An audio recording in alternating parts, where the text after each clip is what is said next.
பிப்ரவரி 2. இன்றைய புனிதர் புனிதர் கொர்னேலியஸ். பிறப்பு தெரியவில்லை. ரோம். இறப்பு ஜூன் 253. சீவிட்டாவேக்கியா, ரோம பேரரசு. திருத்தந்தை கொர்னேலியஸ் ரோம் ஆயராகவும் திருத்தந்தையாகவும் அவர் தேர்ந்தெடுக்கப்பட்ட மார்ச் 6 அல்லது 13ஆம் நாளிலிருந்து அவர் மரணமடைந்த ஜூன் 253 வரை ஆட்சி செய்தார்.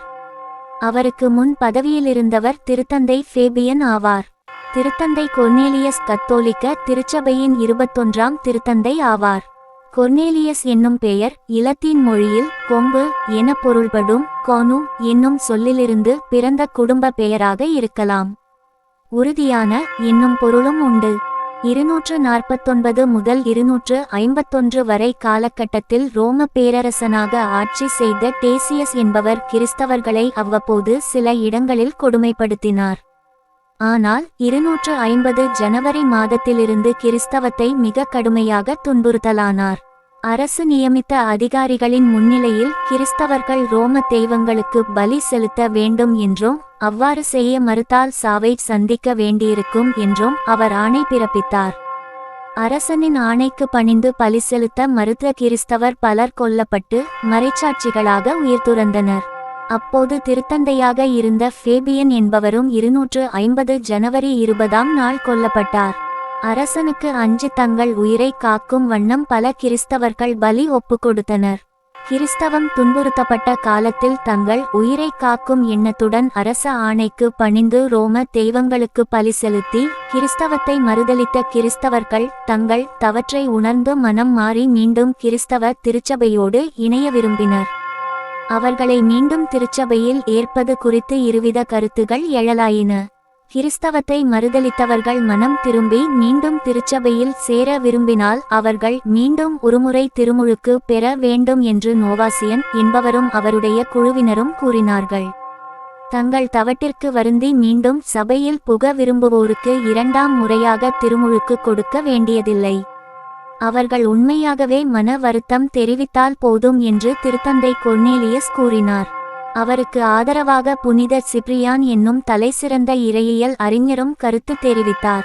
ரோம மன்னன் டேசியஸ் கிறிஸ்தவத்தை கடுமையாக துன்புறுத்தினால் அது தானாகவே அழிந்து போகும் என்று நினைத்திருக்க வேண்டும்.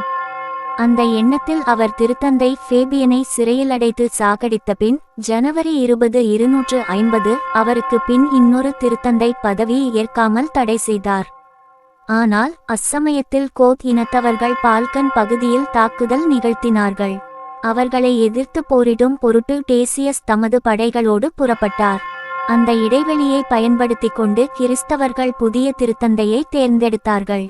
14 மாத காலமாக திருத்தந்தையின் பணியிடம் வெறுமையாக இருந்தது. திருத்தந்தையாக தேர்ந்தெடுக்கப்பட மிக தகுதி வாய்ந்தவராக கருதப்பட்ட மோசே என்பவர் திருச்சபை துன்புறுத்தப்பட்ட காலத்தில் சிறையில் அடைக்கப்பட்டு கொல்லப்பட்டார்.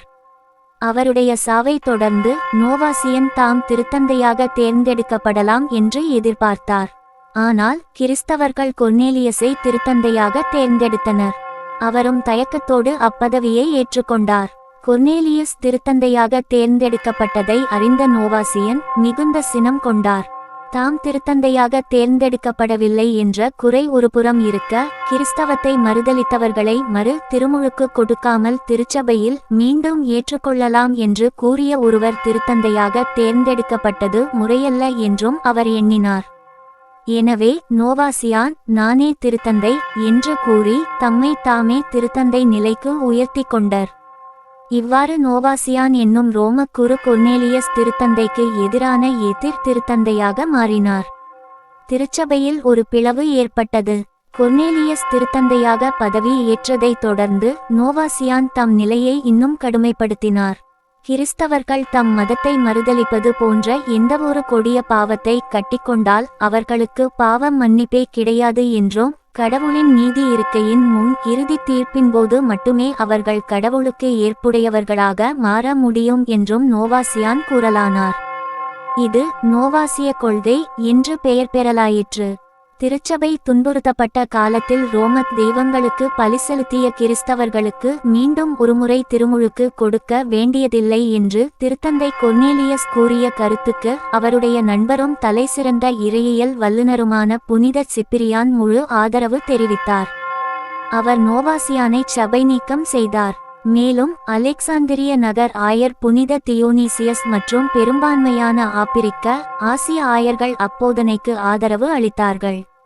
ரோமில் ஒரு சில குருக்களும் பொதுநிலையினரும் கொர்னேலியஸுக்கு எதிர்ப்பு தெரிவித்ததால் நோவாசியானை ஆதரித்தார்கள்.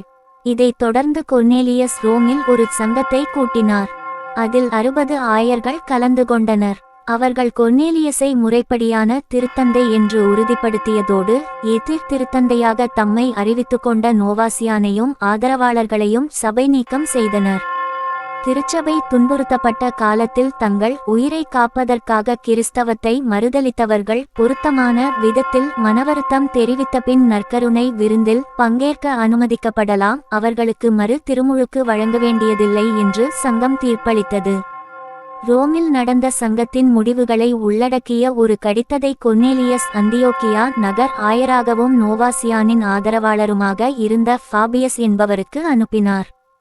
நோவாசியானுக்கு ஆதரவு தெரிவிப்பது சரியல்ல என்று அக்கடிதத்தில் கொர்னேலியஸ் எழுதினார். 3ஆம் நூற்றாண்டு திருச்சபை திருத்தந்தை கொர்னேலியஸ் அந்தியோக்கியா நகர் ஆயரான ஃபாபியஸுக்கு எழுதிய கடிதம் நோவாசியானை மிக கடுமையாக விமர்சிக்கிறது. அதே நேரத்தில் அக்கடிதத்திலிருந்து 3ஆம் நூற்றாண்டின் நடுப்பகுதியில் ரோம திருச்சபை இந்த அளவு பரவியிருந்தது என்பது பற்றி சில தகவல்கள் கிடைக்கின்றன. ரோம திருச்சபையில் திருப்பணி புரிந்தவர்கள் பின்வருமாறு: குருக்கள் 46, துணை திருத்தொண்டர்கள் 7, பீட உதவியாளர் 42, பேயோட்டுனர் 52, பல வாசகர்கள், காவலர்கள், கைம்பெண்கள் 1500, திருச்சபை அலுவலர்கள், மொத்த கிறித்தவர்கள் 50,000 பேர் மதிப்பீடு. கொர்னேலியஸின் மரணம். மன்னன் டேசியஸுக்கு பிறகு ட்ரெப்போனியனஸ் கால்லஸ் மன்னர் ஆனார். அவரும் கிறிஸ்தவர்களை துன்புறுத்தத் தொடங்கினார். 252 மன்னனின் ஆணைப்படி திருத்தந்தை கொர்னேலியஸ் கைது செய்யப்பட்டு இத்தாலியின் செண்டும்செல்லே என்னும் இடத்துக்கு நாடுகடத்தப்பட்டு சிறையில் அடைக்கப்பட்டார். ஓராண்டு சிறைவாசத்துக்கு பின் ஜூன் மாதம் 253 அவர் மறைச்சாட்சியாக உயிர் துறந்தார். சிறையில் இருக்கும்போது அவருக்கு ஆதரவாக புனித சிப்பிரியான் அவருக்கு உருக்கமானதொரு கடிதம் எழுதினார். கொர்னேலியஸின் உடல் ரோமுக்கு கொண்டு போகப்பட்டு ஆப்பியா நெடுஞ்சாலையில் உள்ள கலிஸ்துஸ் கல்லறை தோட்டத்தில் அடக்கம் செய்யப்பட்டது. அவருடைய கல்லறை மீது வைக்கப்பட்ட கல்வெட்டு இலத்தீன் மொழியில் உள்ளது. அதற்கு முன்னர் கிரேக்க மொழி பயன்படுத்தப்பட்டது. பிதா சுதன் பரிசுத்த ஆவியின் பெயராலே ஆமென்.